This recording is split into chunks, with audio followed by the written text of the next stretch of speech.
अगर आप एक एईपीएस संचालक हैं तो ये वीडियो आपके लिए काफ़ी महत्वपूर्ण साबित हो सकती है, क्योंकि आज की इस वीडियो में हम बात करने वाले हैं कि 2024 में किसी भी कंपनी की एईपीएस आईडी के साथ में आपको कैसे काम करना होगा। दोस्तों, मेरा नाम है बिलाल खान और आप देख रहे हैं स्मार्ट शॉप। 2024 में किसी भी कंपनी की एईपीएस आईडी के साथ में काम करने के लिए आज की इस वीडियो में मैं आपको मात्र 4 ऐसे पॉइंट बताने वाला हूं जिनको पकड़कर अगर आप चलेंगे, काम करेंगे तो कभी भी नुकसान में नहीं जाएंगे और कभी भी कोई भी प्रॉब्लम आपके सामने खड़ी नहीं होगी। जैसे कि आपको पता होगा कि एनपीसीआई की तरफ से सभी एईपीएस कंपनियों को यह निर्देश दे दिया गया है कि 2024 यानी कि 1 जनवरी 2024 से ही उन सभी कंपनीज को अपने पोर्टल पर यह नियम लागू कर देना होगा। हर एक ट्रांजैक्शन पर एईपीएस संचालक को अपनी एक फिंगर लगानी होगी और उसके बाद कस्टमर्स की फिंगर लगानी होगी, तब जाके वो ट्रांजैक्शन सक्सेस हो पाएगा। इतने बड़े बड़े नियम लगने के बाद काम कौन कर पाएगा? काम सिर्फ वही कर पाएगा जिसकी नीयत सही है और जो एक जेन्युइन एईपीएस संचालक है। अब यहाँ पर मैं आपको बता दूं कि जितने भी छोटे मोटे एईपीएस संचालक हैं जो एनपीसीआई के और बैंक के रूल्स को फॉलो नहीं करना चाहते हैं,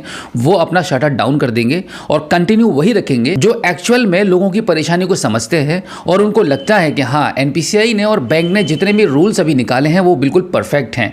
तो यहाँ पर आपकी शॉप को कंटिन्यू रन करने के लिए मैं 4 पॉइंट आपके लिए लेकर आया हूँ। वो ये है कि सबसे पहले किसी भी कंपनी का आप एईपीएस आईडी चलाइए, इसमें कोई भी पाबंदी नहीं है। यहाँ पर सबसे पहले जो पॉइंट मैं आपके साथ डिस्कस करने वाला हूँ वो ये है कि आपको इस प्रकार का एक रजिस्टर आपके सेंटर पर रखना होगा और जो भी ट्रांजैक्शंस करेंगे, आप एईपीएस कर रहे हैं, आप माइक्रो एटीएम के माध्यम से पैसा निकाल रहे हैं या फिर आप मनी ट्रांसफर कर रहे हैं, वो सारे के सारे रिकॉर्ड आप इस रजिस्टर में मेंटेन करेंगे, जिससे कि आपके पास एक सबूत होगा कि आप काम कर रहे हैं। बाई चांस फ्यूचर में कभी भी आपके साथ कोई भी पंगा होता है, कोई भी कस्टमर आपसे उल्टा सीधा आकर क्लेम करता है कि ये पैसा मैंने आपके यहाँ से विड्रॉल नहीं किया है बट मेरे अकाउंट से निकला है, कुछ भी कह सकता है। बहुत सारी वीडियोज में आपने सुना होगा कि डिफरेंट टाइप के फ्रॉड कस्टमर्स होते हैं, वो एईपीएस संचालकों पर इल्जाम लगाते रहते हैं। तो इन सभी समस्याओं से बचने के लिए भी आपको एक रजिस्टर मेंटेन करना पड़ेगा। जैसे कि कोई एक कस्टमर आपके सेंटर पर आकर आपसे आधार कार्ड के माध्यम से निकासी करके चला जाता है और अगर वो थोड़ा फ्रॉड रहेगा तो क्या करेगा, वो बैंक चला जाएगा कंप्लेंट करने के लिए। बैंक एनपीसीआई को रिपोर्ट करती है, एनपीसीआई कंपनी को पकड़ लेती है। तो इस प्रकार से अगर कंपनी के पास आपके एईपीएस आईडी के खिलाफ कोई भी कंप्लेंट जाएगी तो कंपनी सबसे पहले आपसे जो पूछती है वो रजिस्टर ही पूछती है, क्या आप रजिस्टर मेंटेन करते हैं, इस डेट में ये ट्रांजैक्शन आपने किया है, इसका हमें एक रजिस्टर कॉपी चाहिए। तभी आप इस प्रॉब्लम से बाहर आ पाएंगे। जो भी पैसा आपके पोर्टल पर है उसमें से आपका जो अनऑथराइज्ड ट्रांजैक्शन साबित होगा वो आपके पोर्टल से डिडक्ट कर लिया जाएगा। तो इस प्रकार की समस्याओं से बचने के लिए रजिस्टर आपकी बहुत हेल्प करता है।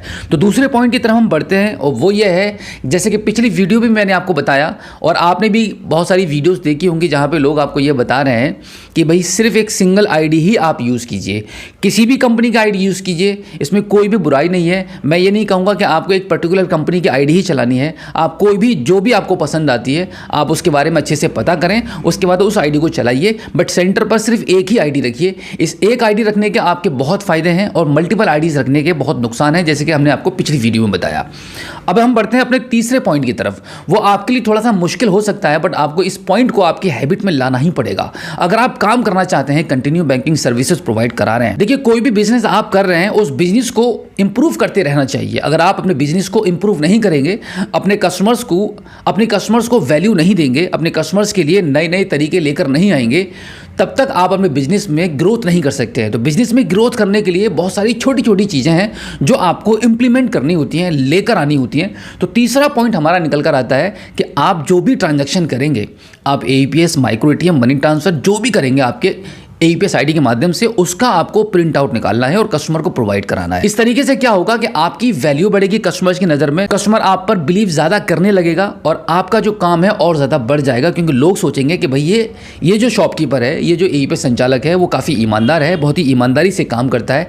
मैंने खुद ने ये एक्सपीरियंस किया है कि जब आप कस्टमर को रिसिप्ट प्रोवाइड कराते हैं तो कस्टमर ज़्यादा भरोसा करने लगते हैं, क्योंकि किसी ने भी आपके यहाँ से आके पैसा निकाला तो वहाँ पर उनको ये पूछने की ज़रूरत नहीं है कि भाई मेरे अकाउंट में कितना पैसा बचा है और आपने कितना निकाला है। वो इस रिसिप्ट पर ये सारी चीज़ें मेंशन रहती हैं, क्लियर रहता है। कस्टमर का कंफ्यूजन जैसे ही आप रिसिप्ट को प्रोवाइड कराते हैं उसका दूर हो जाता है। अब हम आगे बढ़ते हैं अपने चौथे पॉइंट की तरफ। इस पॉइंट में आपका थोड़ा सा खर्चा हो सकता है, बट जो खर्चा होगा वो आपके फ्यूचर में होने वाले खर्चे को बचाएगा। जैसे कि मैं बात कर रहा हूँ यहाँ पर अपने चौथे पॉइंट को लेकर, वो है सीसीटीवी कैमरा आपकी शॉप में लगा हुआ होना चाहिए। अगर आप थोड़ा सा खर्चा कर लेते हैं 8-10 हज़ार रुपये का और आप अपनी शॉप पर सीसीटीवी कैमरे को लगा देते हैं तो जितनी भी लेडीज़, ख़ास तौर से मेरा जो पर्सनल एक्सपीरियंस है, पैसे के नाम पर जो धोखा देता है वो लेडीज़ धोखा देती हैं। जेंट्स इतना धोखा नहीं देते हैं। कभी भी अगर आपके पैसे की काउंटिंग में अगर आपको कोई भी गड़बड़ी बताएगा तो वो एक औरत ही बताएगी, और ये घटना आपके साथ कभी भी हो सकती है। काफी सारे एईपीएस संचालक ऐसे भी होंगे जिन्होंने इस चीज को फील किया होगा। अगर कभी भी आपके साथ किसी भी औरत ने, किसी भी लेडीज ने धोखाधड़ी की है तो आप मुझे वीडियो के कमेंट सेक्शन में लिखकर बता सकते हैं, क्योंकि मेरे साथ ये कई बार हुआ है। और जब से मैंने अपने सेंटर पर सीसीटीवी कैमरे को लगवाया, उसके बावजूद भी कुछ लेडीज ने मेरे यहाँ पर आकर इस ट्रिक को अपनाने की कोशिश की कि भाई आपने मुझे पैसे कम दिए हैं, यानी कि ऑन द स्पॉट खड़े खड़े उन्होंने पैसे को कम बताया। और जब मैंने उनको अपना सीसीटीवी कैमरा ऑन कर वो वीडियो प्ले कर दिखाई कि कब आप शॉप के अंदर एंटर हुई हैं और कितने पैसे काउंट करके मैंने आपको दिए हैं, और उसी टाइम आपने पैसों को काउंट किया है और उसमें से कुछ पैसे निकालकर आपने कहां डाले हैं। और इसके अलावा भी कस्टमर आपकी शॉप से चला जाता है और फिर वो वापस घंटे 2 घंटे के बाद या अगले दिन आपकी शॉप पर आकर ये क्लेम करते हैं कि भाई आपने हमें ये अमाउंट कम दिया था। फिर इस टाइप की सिचुएशन में आप क्या करेंगे? अगर आपकी शॉप पर सीसीटीवी कैमरा लगा हुआ नहीं होगा तो फिर आपको मजबूरन कस्टमर की बात को मानना पड़ेगा, अदरवाइज कस्टमर बैंक चला जाएगा, आपकी कंप्लेंट करेगा, थाने चला जाएगा, कुछ ना कुछ आपके साथ घटना घटित हो ही जाएगी। अगर आपके पास सीसीटीवी कैमरा होगा तो आप 4 लोगों को अपनी शॉप पर बिठाकर उनको वो वीडियो दिखा सकते हैं कि देखिए मैंने ये पूरे काउंटिंग करके पैसे इनको पकड़ाए हैं। तो वहां पर कस्टमर की चोरी पकड़ी जाएगी और आप बच जाएंगे। तो यहां पर यह काम करना आपको बहुत जरूरी है। एक एईपीएस संचालक होने के नाते 2024 में आप इन चारों पॉइंटों पर गौर करें और इनको फॉलो करिए, आपको कोई भी प्रॉब्लम, कोई भी समस्या नहीं होगी। तो उम्मीद करता हूं कि आज की इस वीडियो में जो जानकारी मैंने आपको दी है, आई होप आपको काफी अच्छी लगी होगी। अगर आप पहली बार हमारे स्मार्ट शॉप यूट्यूब चैनल पर आए हैं और अगर आपने अभी तक हमें सब्सक्राइब नहीं किया है तो प्लीज एक बार सब्सक्राइब जरूर कीजिएगा और बेल आइकन को भी प्रेस कीजिएगा। तो चलिए दोस्तों, मिलते हैं आपसे किसी और एक अगली वीडियो में एक नई जानकारी के साथ, एक नई अपडेट के साथ और एक नए जोश के साथ। तब तक के लिए जय हिंद।